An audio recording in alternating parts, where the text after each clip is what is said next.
Wahkumagun.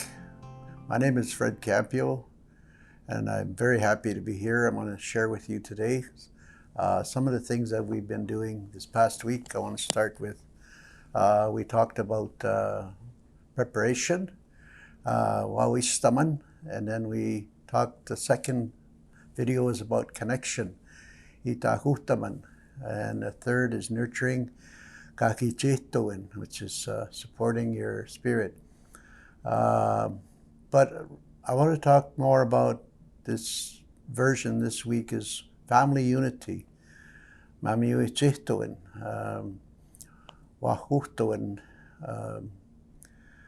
nitsana, kakyo isino, tansis wakuta, umutaya, tuskino, how we are related upon our land. And I want to talk also about the series connecting from preparation to connection to nurturing, and how that fits in the family unity, family dynamics, and hopefully offer some action items that maybe we could think about in terms of what we've been trying to share. And my personal view on this is I'm a very traditional person.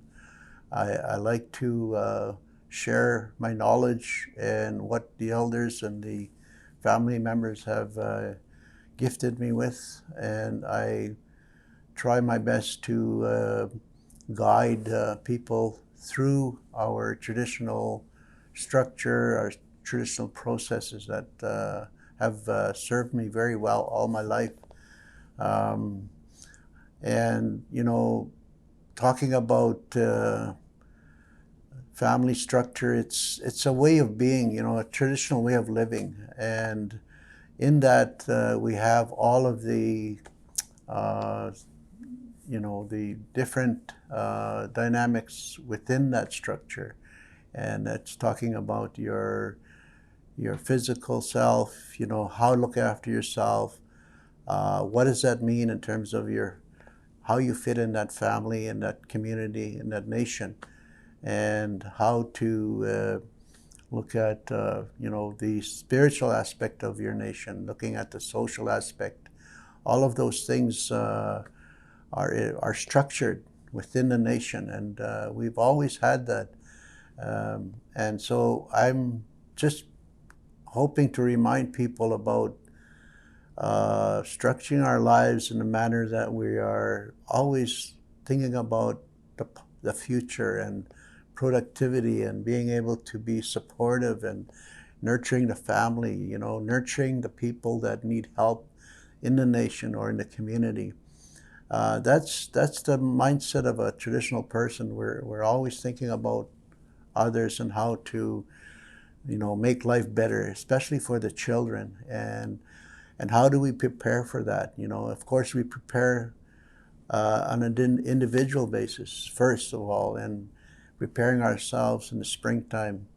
Eeseegwak ma staimio sinigut tahi ay sino tagi ay taiwi pit pia tek ma tani tako ma tan sumo ma kisndawim ko mantu tawino tegisa muhtatamaku taski tans tigis miwichihta kasagihta Wahkumagun tekakyo gagas Wahkumaya hoge egonam amaga mamskuta man sagami gon makui maya pita anuta te achamostata go.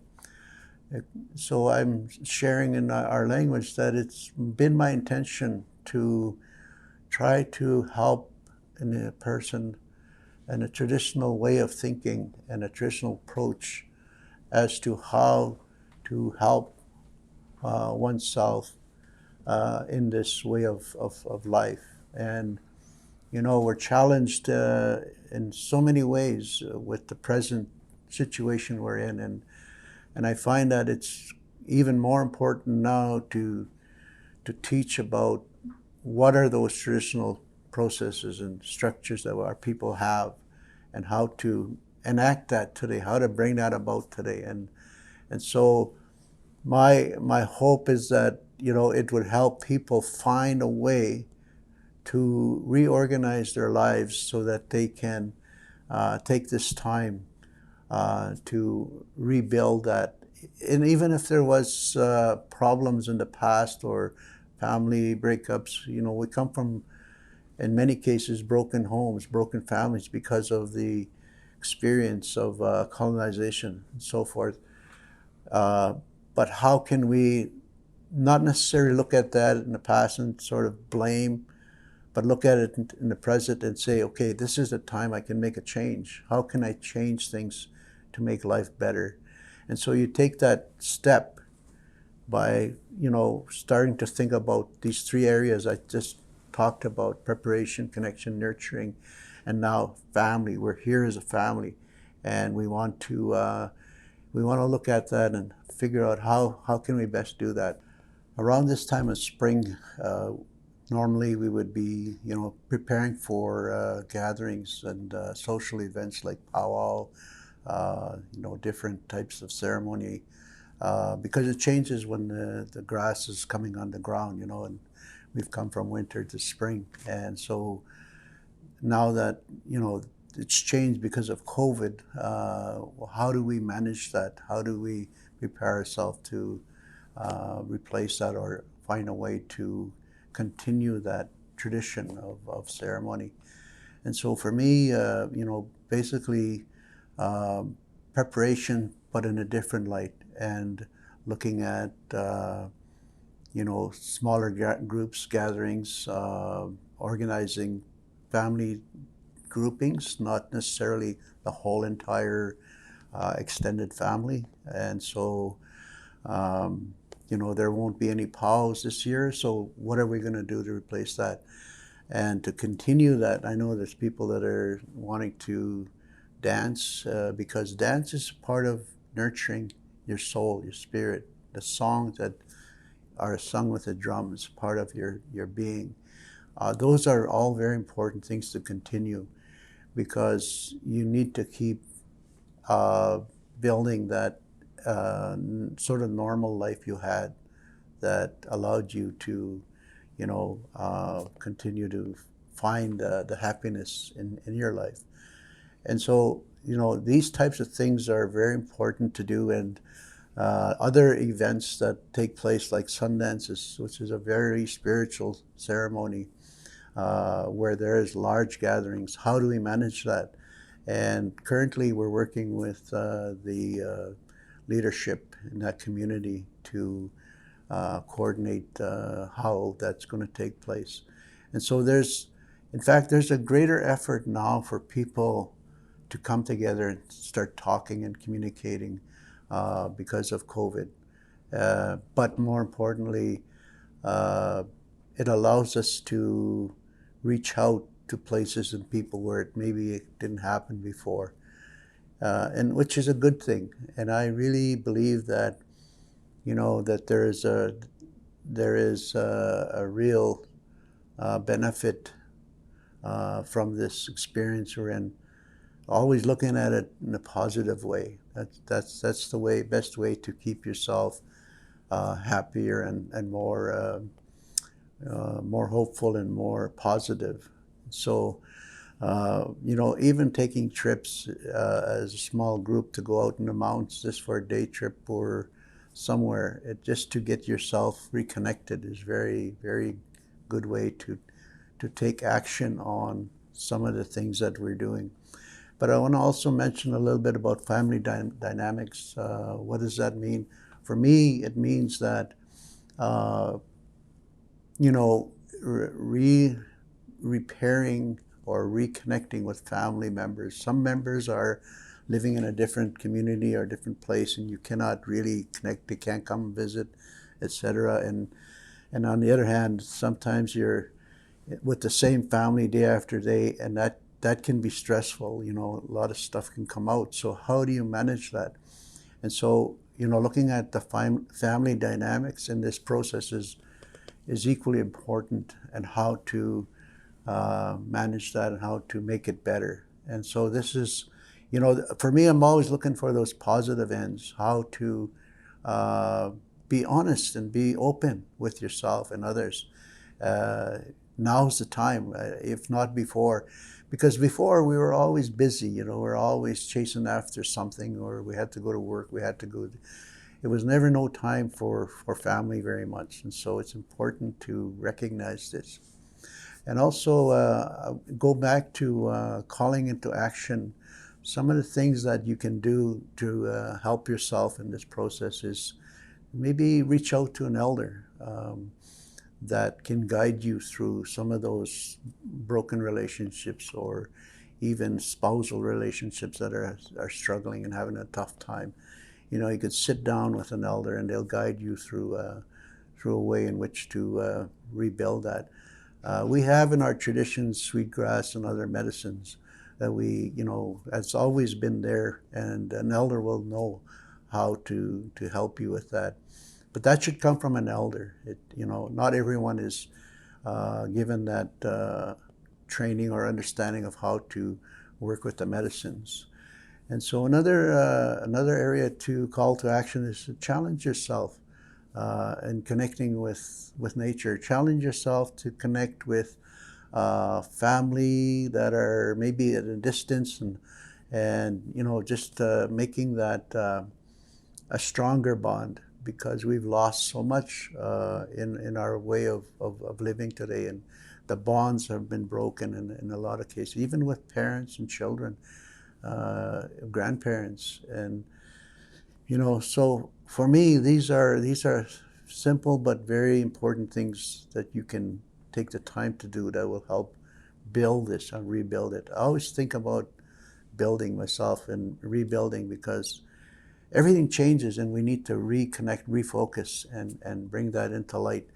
And so, the third part is maybe nurturing that relationship you currently have with everyone in your circle, everyone in your family, and even in the community. How do you nurture that? It means it might be a simple thing like, hey, pick up the phone, give them a call. How you doing today? Hey, I haven't heard from you for how many days now or weeks. It's really good to hear your voice. And it gives someone else a sense of comfort that they're being thought about and they're being, supported. And then that makes a huge difference on a daily basis, especially when you're faced with the challenges of how do I adjust myself to this new way of being. These are simple things, but they're good to put into action.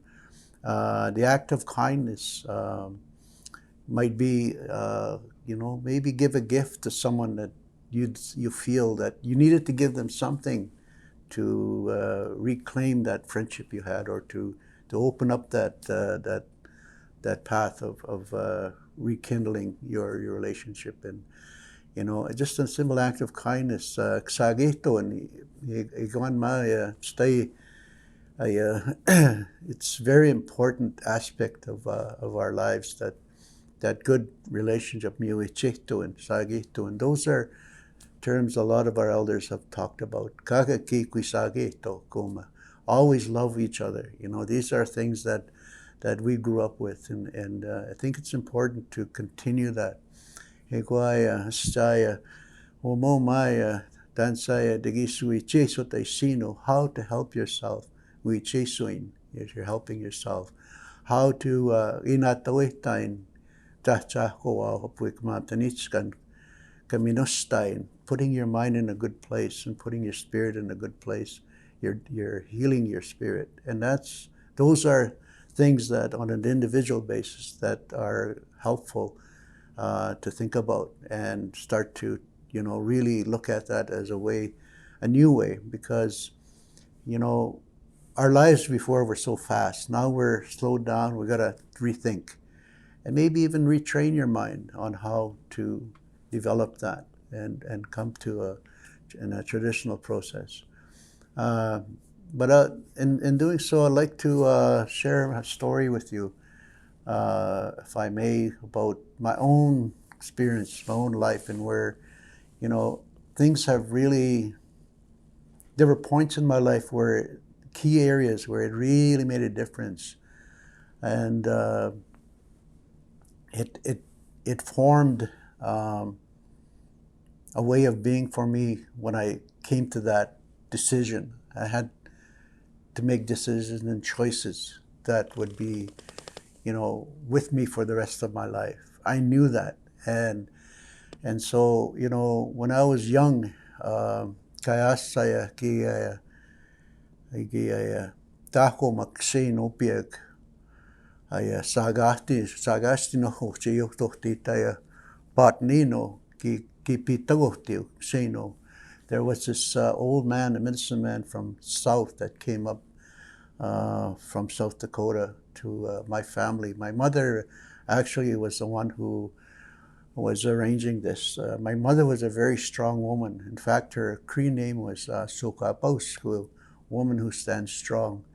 And she was on the move to help our family find a way to heal and to deal with the overwhelming problems that our family was facing, like many families, addictions and brokenness and, feuding and fighting and all this other stuff. It was a terrible time growing up. And my mother went out to find elders to come and help us, to teach us the old way.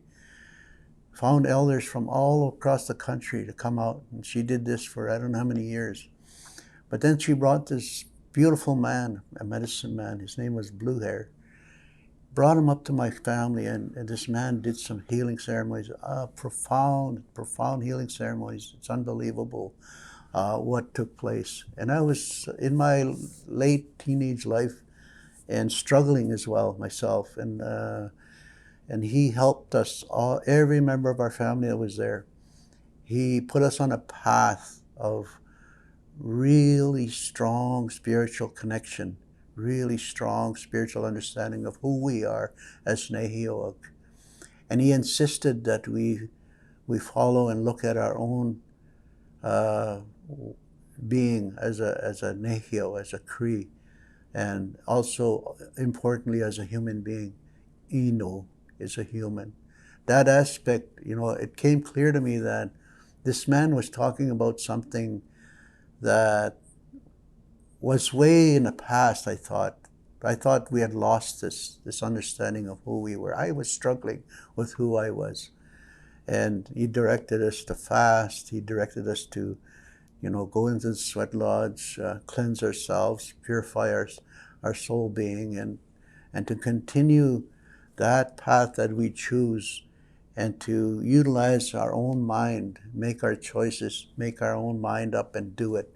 Just do it. My mother was right there behind him, reinforcing that and pushing that.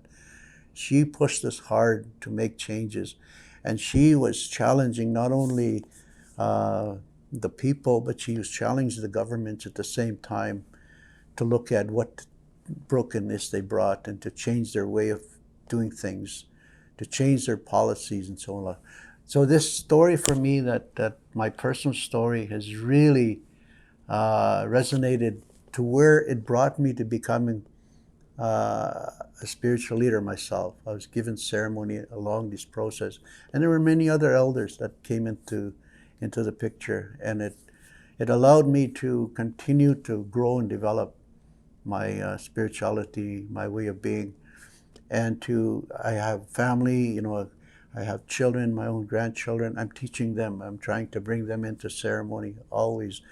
And my children are struggling because they're, some of them, they're looking at education as the way to go. And my daughter's in university, but I'm telling her at the same time, don't forget your own tradition, your ceremony, your culture, your language. You got to come home.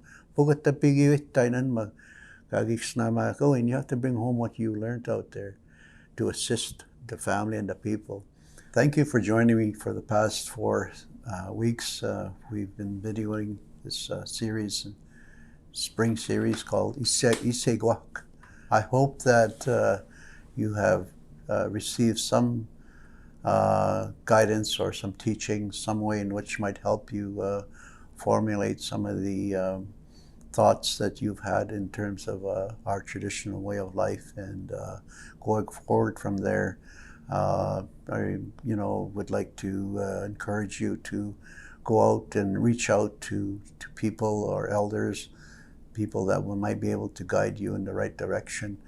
And so we continue to grow and develop this so we can find our way through all of this difficulties. But also, we have to give thanks for all of the good things we do have. We have to be grateful for our good relationships, our families, our loved ones, our children, grandchildren, elders, people in the community, the leaders, chief and councils that have been working hard, all of the people that are on the front lines. We got to thank. There's a lot of things to be thankful for and people to thank. So I hope this has been helpful, and I wish you all the best. Hi, thank you.